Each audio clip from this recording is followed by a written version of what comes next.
Hi,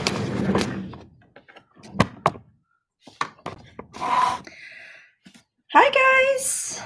Oh, I should shut my curtain behind me. Hold on. Let me shut the curtain behind me. I'll be right back. Oh, I don't know how to pause this, but oh well. Oh.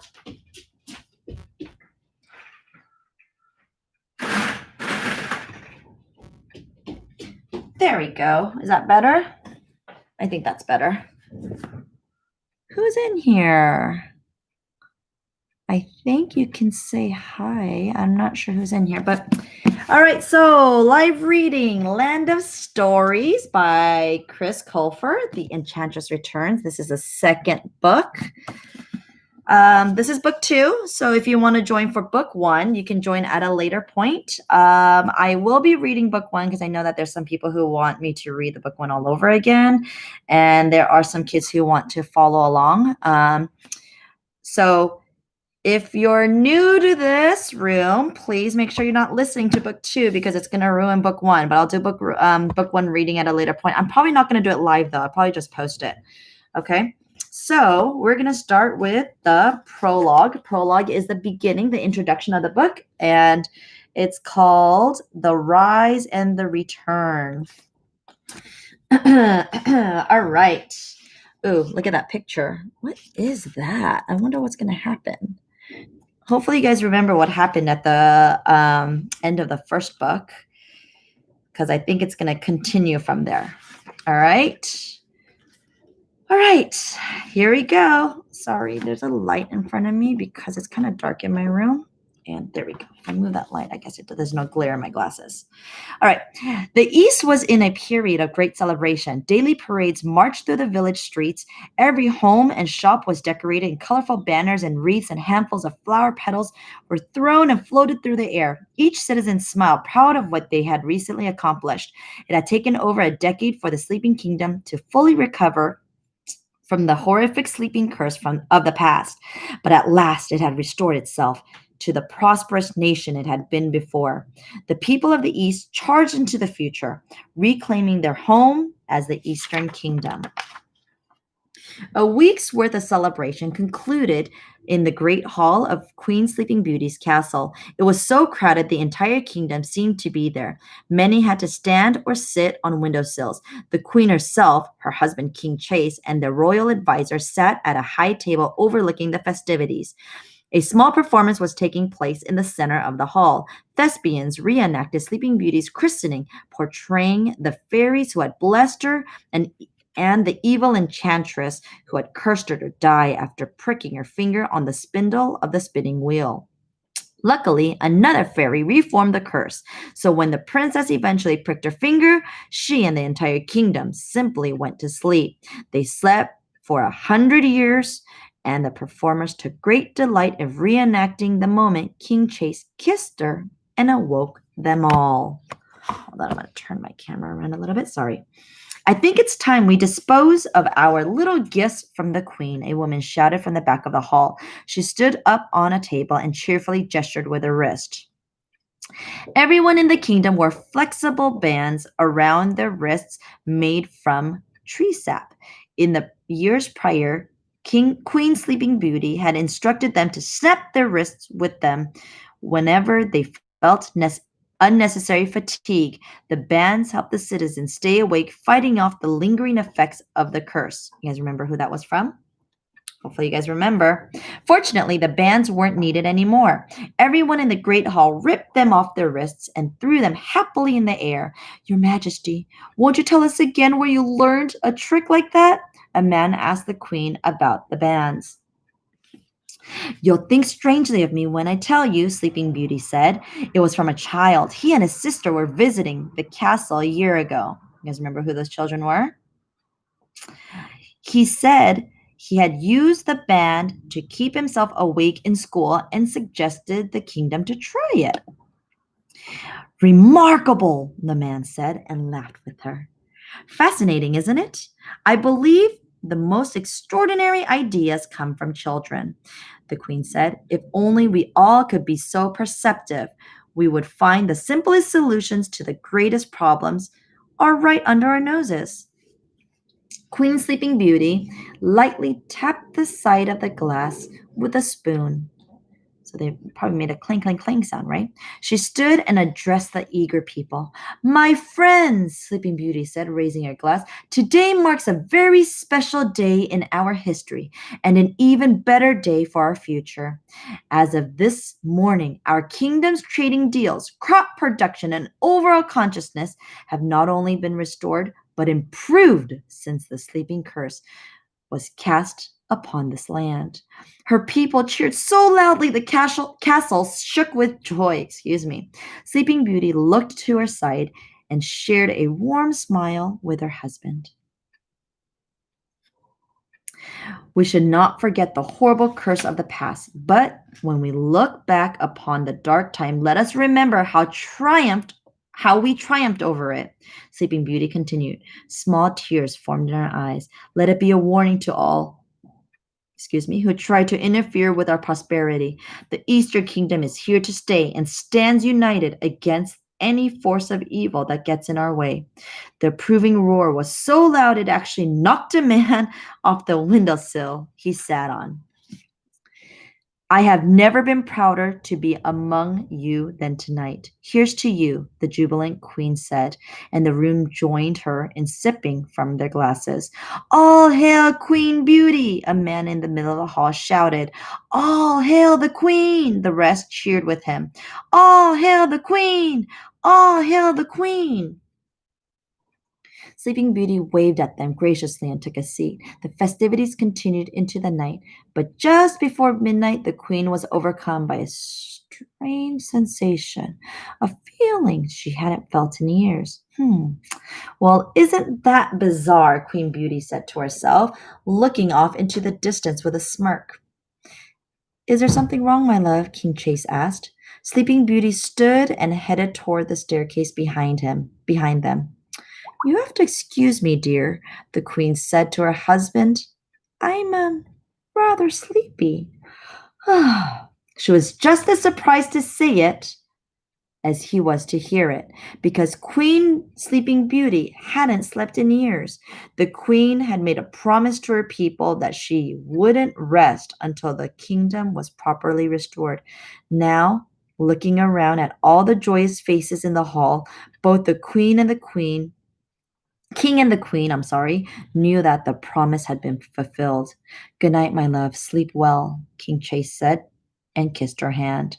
In their inner chambers, the queen changed into her favorite nightgown and slipped into her bed for the first time in over a decade. You guys remember how many years are in a decade? 10 years, right? She felt as if she were being reunited with old friends. She had forgotten the feeling of the cool sheets against her legs and arms, and the softness of her pillow, and the sinking sensation as she settled into the mattress. Ever have that feeling, guys? I have that feeling usually when I come back from a long trip. The sounds of celebration could be heard in the queen's chambers, but she didn't mind.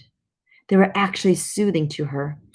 Sleeping Beauty took a deep breath and fell into a very deep sleep, almost as deep as the one during the 100 years curse, except she knew she could awaken any time she wished.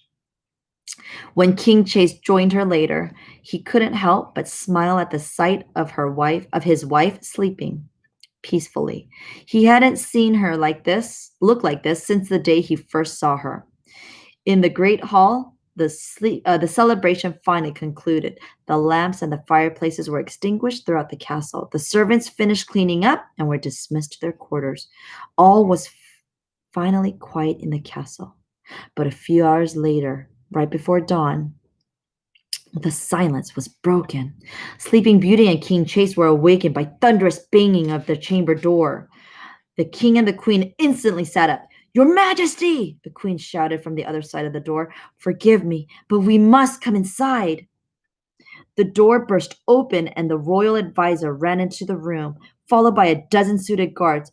They surrounded the bed. What on earth is going on? King Chase yelled. How dare you barge into our... I'm so sorry, Your Highness, but we must get the queen to safety immediately, the advisor said. Safety? Sleeping Beauty asked. We'll explain on the way there, Your Majesty, the advisor said. But right now, we must get you into the carriage as fast as possible. Only you. Traveling alone will be much less conspicuous than a carriage transporting you and the king. The advisor looked at her with frantic eyes, begging her to oblige. The queen froze. Chase? Sleeping Beauty said, and looked to her husband. She wasn't sure what to do.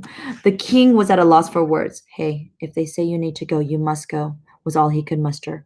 I cannot leave my people, Sleeping Beauty said. With all due respect, Your Majesty, you're no good to anyone dead, the advisor said. Sleeping Beauty felt the pit of her stomach drop. What did he mean, dead? Before Sleeping Beauty knew it, the guards had lifted her out of her bed and onto her feet. They quickly escorted her and the advisor to the door. She didn't even have time to say goodbye. They rushed her down a spire staircase to the lower levels of the castle. Can you guys visualize this? The stone steps were rough on the queen's bare feet.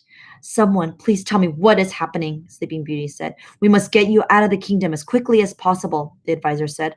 Why? She asked, starting to fight off the guards escorting her. No one replied, and she stopped in the middle of the stairs, solid as a rock. I won't move another step until someone informs me. I am the queen. I have the right to know.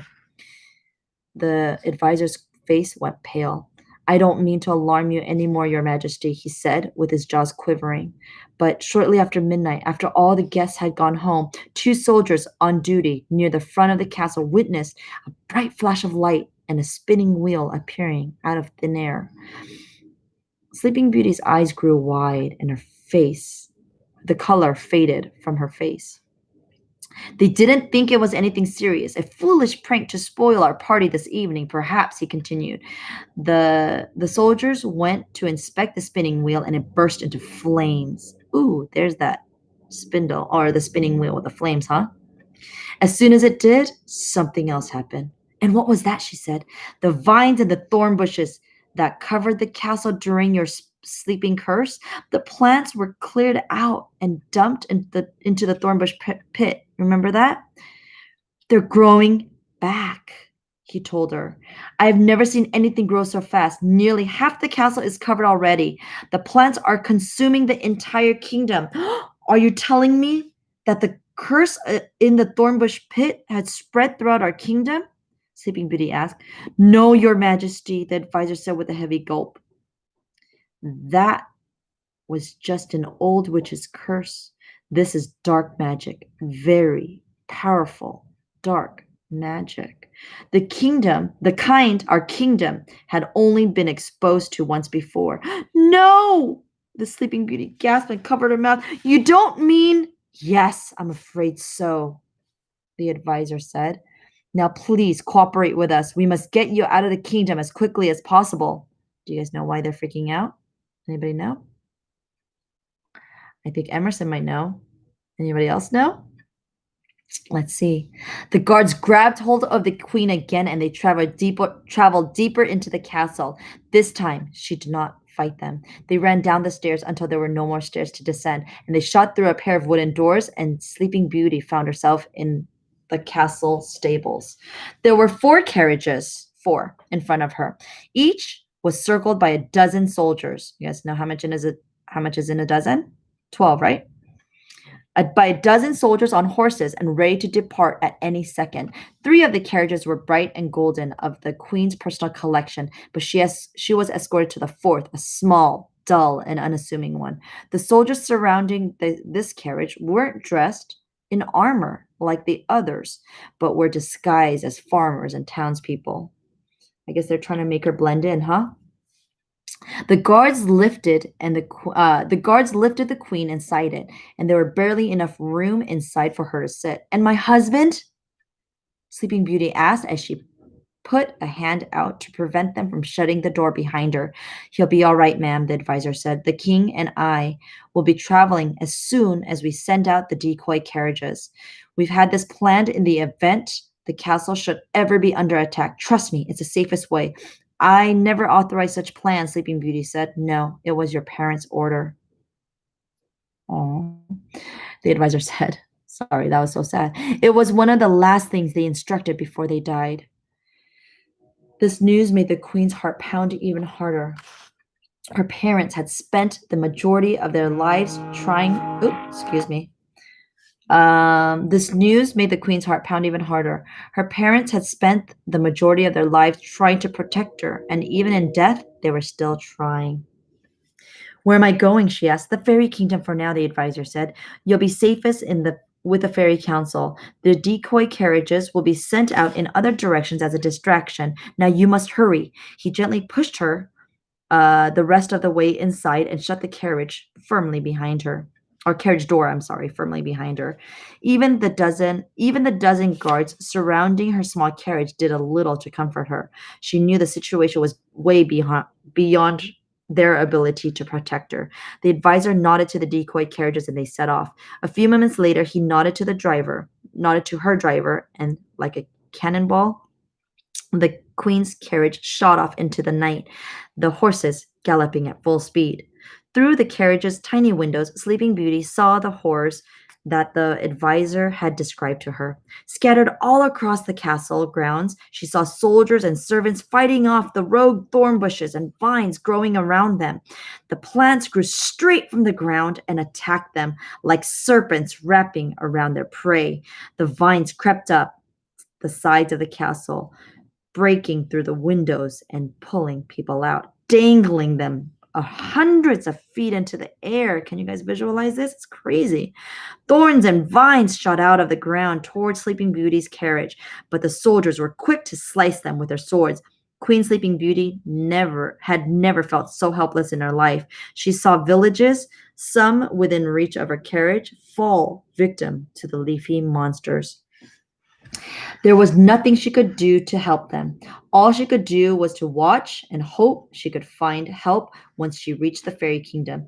The guilt of leaving her husband and the kingdom behind weighed heavily on her, but the advisor was right. She was no good to anyone dead. The castle grew smaller and smaller behind her, and the sorry, Sorry, let me read that sentence again. The castle grew smaller and smaller behind her as the carriage traveled away from the devastation. Soon they were passing through a forest, and all the queen could see outside were dark trees around them for miles. Even after an hour of traveling, Sleeping Beauty was as scared as ever. She kept whispering to herself under her breath, "We're almost there. We're almost there," though she had no idea how close they were. Suddenly, a high pitched whooshing sound came from the trees. Uh oh. Sleeping Beauty looked out the window just in time to see a soldier and his horse thrown high in the forest beside the path. Another whooshing sound swooped toward them, and another soldier and his horse was thrown into the trees to the other side of the path. They had been found. Yikes. Every other second was filled with the terrified cries of the soldiers and horses as they were being flung into the forest. Whatever was out there, it was picking them off one by one. Sleeping Beauty crouched down, trembling on the floorboard of the carriage. She only knew it was a matter of time before the soldiers were gone. One final swoop took the remaining horses and soldiers with it. Their cries echoed into the night. The carriage crashed into the ground, falling on its side and skidding across the ground until it came to a stop. Everything was quiet in the forest now. There wasn't a sound of wounded soldiers or horses to be heard. The queen was all alone. Oh, how sad. Sleeping Beauty crawled to the carriage door and carefully made her way down to the ground. She was limping and clutched her left wrist. I guess she hurt her left wrist, huh? But was so frightened she barely felt her injuries. Was the attack over? Could she safely call for help or search for survivors? Surely, if whatever was out there wanted her dead, she would have been killed by now. Sleeping Beauty was just about to call for help when a blinding flash of violet light filled the forest. The queen screamed and fell to the ground, covering her face, but the flash lasted only a second. She smelled smoke and got to her feet and looked around. The entire forest was ablaze. You don't know what that means? That means it's in fire. And every tree had been turned into a spinning wheel. There was no denying it now. The kingdom's greatest fear had come true. Anybody know what it is? Anybody know what it is? Look at the title. The Enchantress. Sleeping Beauty whispered to herself. She's back. All right. Next live reading hopefully will be tomorrow around the same time. I'll try to make it around the same time. And this is tomorrow's chapter 1, A Train of Thoughts. Look at that. Looks like a window of a train, huh? We'll read that tomorrow. All right, guys? All right. I'll see you tomorrow. Bye.